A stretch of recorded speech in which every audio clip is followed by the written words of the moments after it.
दोस्तों नमस्कार। मैं श्यामनाथ यादव मिटकरवादी।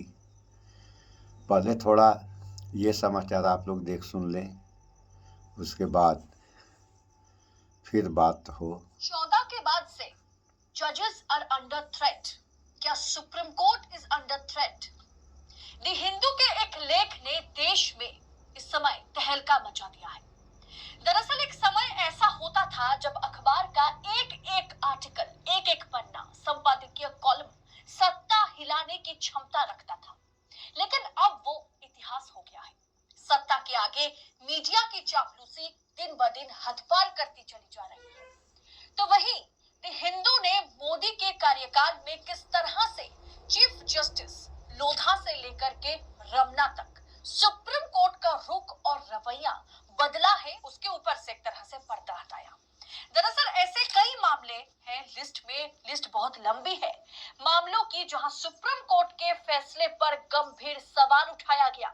ऐसे में द हिंदू का ये article, from Lodha to Ramana, the chief justice of the Modi era, ऐसा क्या है इस आर्टिकल में जिसे लेकर के बड़ी बड़ी टिप्पणियां सोशल मीडिया पर की जा रही है और दिखाया जा रहा है किस तरह से सुप्रीम कोर्ट का ढांचा पूरी तरह से नरेंद्र मोदी आने के बाद सब कुछ बदल गया है या उन्होंने बदल के रख दिया है। तो वीडियो को अंत तक देखिएगा। नमस्कार, स्वागत है आप सभी का देश नीति पर। तो दोस्तों वीडियो को अंत तक देखिएगा। अभी तो ये समाचार चल रहा है, उसके बाद फिर हम बताएंगे। दोस्तों, सर्वोच्च न्यायालय यानी सुप्रीम कोर्ट भारत के संविधान का संरक्षक है। इस भूमिका में इसकी प्राथमिक जिम्मेदारी ये सुनिश्चित करना है कि संविधान के तहत गारंटीकृत नागरिकों के मौलिक अधिकार राज्य द्वारा कमजोर, नष्ट या अन्यथा प्रभावित ना हो सकता है कि इसने एक निष्क्रिय अदालत के रूप में अपना अस्तित्व शुरू किया, लेकिन आज जहां सुप्रीम कोर्ट खड़ा है वो सवालों के घेरे में है। यानी इस रिपोर्ट में यह कहा गया कि भले ही सुप्रीम कोर्ट निष्पक्षता के साथ अपना कामकाज शुरू कर चुका है, इतिहास तो यही गवाही दे रहा है, लेकिन आज सुप्रीम कोर्ट भी सवालों के घेरे से बचता हुआ नजर नहीं आ रहा। और ये सवाल 2014 के बाद से धीरे धीरे क्वेश्चन मार्क जो है बढ़ता चला गया सुप्रीम कोर्ट के ज्यादातर फैसले के बाद। सुप्रीम कोर्ट के सबसे ऊपर भारत के मुख्य न्यायाधीश या CGI, chief justice of India, बैठते हैं। सीजीआई के कार्यकाल के साथ आने वाले कर्तव्य, जिम्मेदारियां देश में किसी भी अन्य भूमिका में बेजोड़ है। चीफ जस्टिस ऑफ इंडिया को एक सक्षम प्रशासक, पुरुषों और व्यक्तित्व को एक चतुर न्यायाधीश, एक महान व्यक्तित्व होना चाहिए, यानी उन्हें महान होना चाहिए, उन्हें निष्पक्ष होना चाहिए। इस आर्टिकल में यही कहा गया। द हिंदू ने छापा है कि भारतीय सुप्रीम कोर्ट और सीजीआई के कार्यकाल के विकास की जांच करते हुए द हिंदू ने ये पाया कि न्यायपालिका और कार्यपालिका के बीच सत्ता का संतुलन बना के रखा जाता है। यानी सरकार और सुप्रीम कोर्ट के बीच एक संपर्क, एक संबंध को, एक आप कह सकते हैं एक संतुलन बनाने की कोशिश होती है दोनों तरफ से। दरअसल न्यायपालिका से ज्यादा अगर कार्यपालिका शक्तिशाली होती है तो कार्यपालिका के आगे न्यायपालिका को झुकना पड़ता है। यानी कि अगर सरकार शक्तिशाली है, बहुमत की सरकार है, प्रचंड बहुमत की सरकार है जैसे मोदी जी के पास है, तो फिर सरकार के आगे सुप्रीम कोर्ट को झुकना पड़ता है। और अगर दोस्तों गठबंधन की सरकार होती है तो सरकार मजबूत नहीं होती। इसीलिए न्यायपालिका अपने आप को शक्तिशाली बना के रखता है और सरकार डर डर के काम करती है, अच्छा काम करने की कोशिश करती है, वरना सुप्रीम कोर्ट का, सर्वोच्च न्यायालय का डंडा चलेगा। लेकिन अब देश में ऐसा नहीं होता। ऐसा दावा हिंदू ने इस रिपोर्ट में किया है। 2014 से 2022 तक का ये रिपोर्ट है। 2014 से 2022 तक मोदी सरकार के 8 साल सत्ता में रहने के बाद न्यायमूर्ति आर.एम. लोधा से लेकर के एन.वी. रमना 8 सीजीआई ने कार्यभार संभाला। ये लेख ये जांचने का प्रयास करता है कि उनके कार्यकाल ने न्यायालय और सीजीआई के कार्यकाल के विकास में कैसे योगदान किया, यानी सीजीआई और साथ ही साथ सरकार एक दूसरे का कितना विकास किया।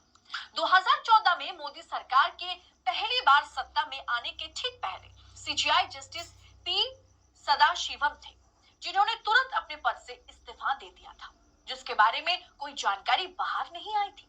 अरुण जेटली ने खुले तौर पर घोषणा की थी कि रिटायरमेंट पर न्यायाधीशों को नौकरी देने से सरकारों को अदालतों को प्रभावित करने में मदद मिलती है। जो बात मैं अक्सर अपनी स्टोरी में कहती हूँ कि पोस्ट रिटायरमेंट जॉब्स और प्री रिटायरमेंट जजमेंट्स जो है एक दूसरे के साथ कनेक्टेड है। यानी आप सरकार के पक्ष में जितने अच्छे तरीके से फैसला सुना पाएंगे, आपके रिटायरमेंट के बाद जो है आपकी जॉब उस तरह से सरकार पक्की करेगी। ये अरुण जेटली ने कहा था। उन्होंने कटाक्ष करते हुए कहा था, मनमोहन सरकार पर कटाक्ष करते हुए उन्होंने कहा था, लेकिन आज हमारे देश में उसी का चलन है। As you all know, CCL has touched 10 years. The most intense team in CCL. Come on, Karnataka. सब लोग समाचार देख रहे हैं और उस पर विचार भी करें कि ये सब हो क्या रहा है इस देश में और होना क्या चाहिए।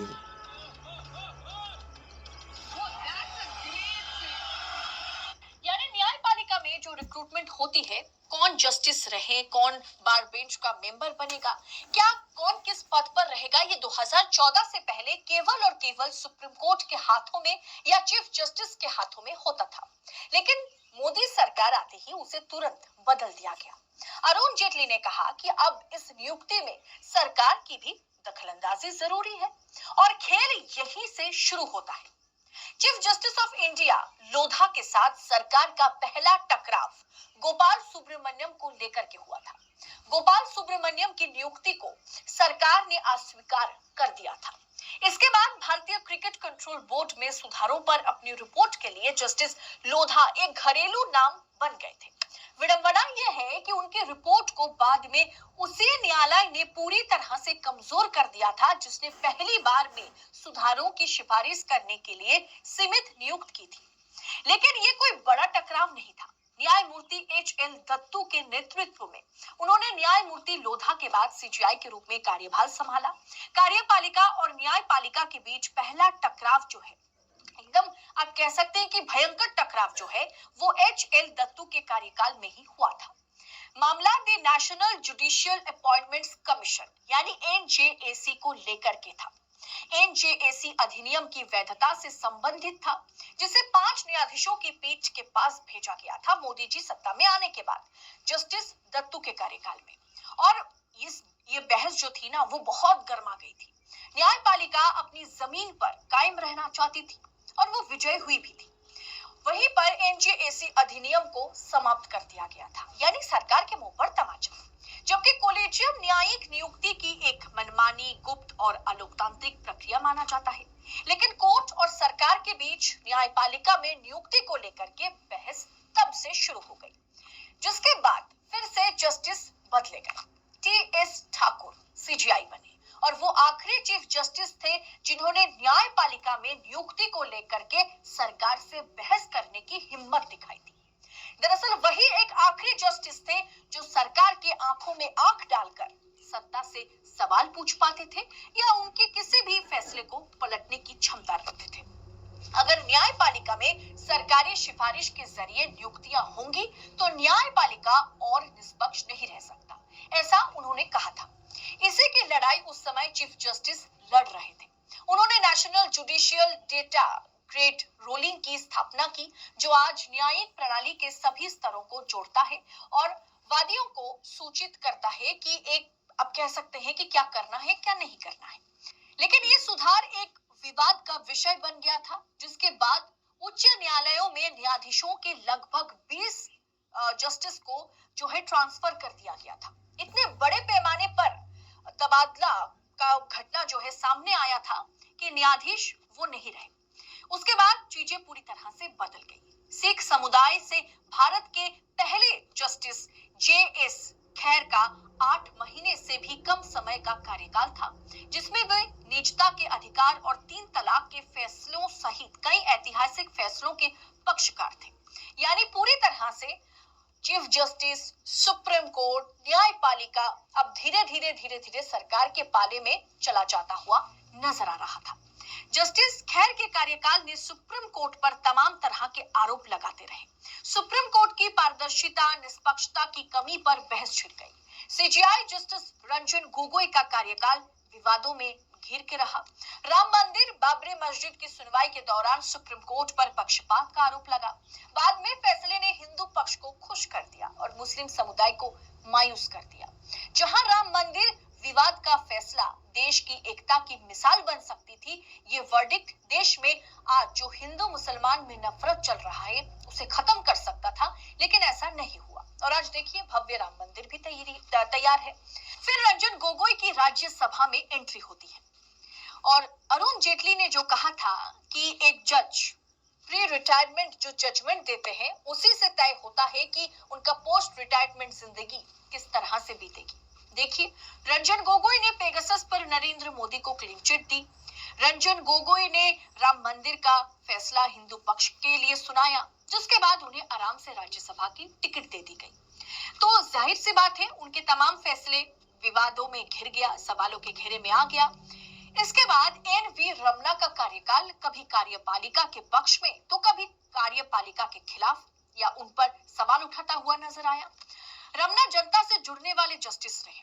सुप्रीम कोर्ट का पुराना गौरव रमना जो है, जस्टिस एन.वी. रमना वापस लाए। न्यायपालिका में जनता का विश्वास भी बढ़ा, लेकिन बाद में ये पाया गया कि तीस्ता से तलवार, जाकिया जाफरी, हिमांशु कुमार के मामले में भी उनकी निगरानी में हुए। ऐसा लग रहा था कि सुप्रीम कोर्ट उन याचिकाकर्ताओं का अपराधीकरण कर रहा है जिन्होंने नागरिक स्वतंत्रता के मामलों पर अदालत का दरवाजा खटखटाने की हिम्मत की थी। अब जब धीरे धीरे न्यायपालिका पर सवाल उठने लगा तो justice N V. Ramana, justice U Lalit और जस्टिस सीजेआई चंद्रचूड़ को लेकर के नरेंद्र मोदी जो सख्ती दिखा रहे थे वो थोड़ा नरम नजर आए। धीरे धीरे तमाम तरह के सवालों के बीच भी एन.वी. रमना ने कुछ ऐतिहासिक फैसले सुनाए, जिसके बाद यू ललित ने भी कुछ फैसले सुनाए जो कि ऐतिहासिक माना जाता रहा, और सीजेआई चंद्रचूड़ ने भी कुछ ऐतिहासिक और अहम फैसले सुनाए। लेकिन सबसे बड़ा सवाल कि ये तीन जो सीजेआई रहे या अभी भी डी.वाई. चंद्रचूड़ का कार्यकाल समाप्त नहीं हुआ है, इन्हें आप निष्पक्ष कह भी सकते हैं और नहीं भी कह सकते हैं, क्योंकि इन तीन सीजेआई का काम ये रहा कि सत्ता पक्ष और जनता के बीच एक संतुलन वो बना के रखने की कोशिश कर रहे थे। ना तो वो सत्ता को नाराज कर रहे थे और ना ही जनता को नाराज कर रहे थे। फलस्वरूप ये हुआ कि बड़ी बड़ी टिप्पणियां या अच्छी टिप्पणियां या सरकार के गाल पर तमाचा आप कह सकते हैं, इस तरह की टिप्पणियां सुप्रीम कोर्ट करता रहा, जिसके चलते ये हेडलाइन बनता रहा कि सुप्रीम कोर्ट ने नरेंद्र मोदी की सरकार को जोर का तगड़ा झटका दे दिया।